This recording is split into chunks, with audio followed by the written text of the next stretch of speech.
Çok güzel yay yemeği hazırlayıram. Etli lobya qovurması. Əvvəlcə soğanı dağ elədim.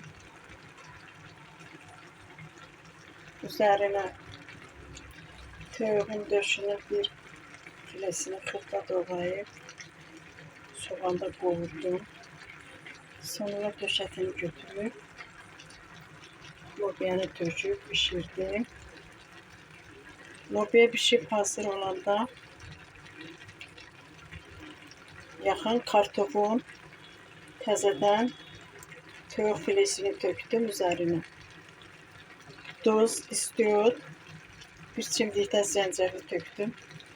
Biraz da sarı kök. Huzur pişirəndə də çox dadlı, ləzzətli olur.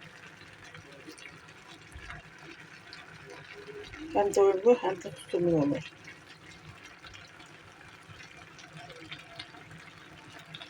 Belə hazırlasanız da daha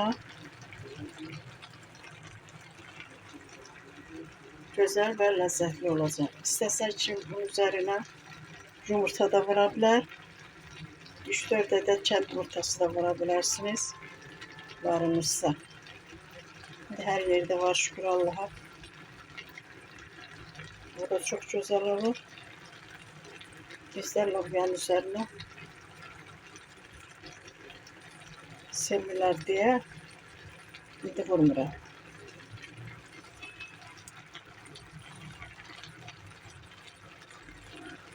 Bir de göyərti.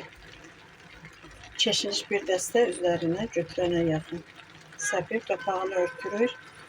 1-2 dəqiqə qalır. Sonra götürüb nuş afiyetle yiyirik. Ben lobyanı pişirməyə qoyanda onun üzerine su tökmürəm. Lobyanı qəşəng təmiz yuyuram. Xırda doğrayıram nazik. Soğanın üzerine vurup qapağı örtürəm. Biraz da üzerine tuz vururam ki sulanır. Görsələr suludur, suyu qurumayıb. Tam pişib pambıq kimi yumuşaq olacaq. Sonra üzerine göyərtini vurup götürəcəyim. Yemeğimiz pişib hazırdır. İndi isə üzerine göyərtisini tökəcəyim.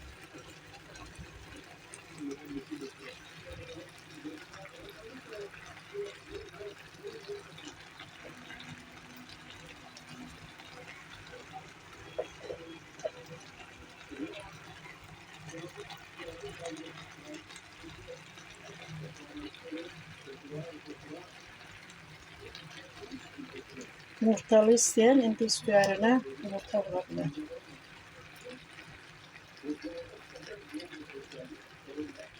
Pambıq kimi yumuşaq pişib. Lobya öz suyunda hem dadlı hem de lezzetli olur. Hazırlayın, herkese nuş olsun.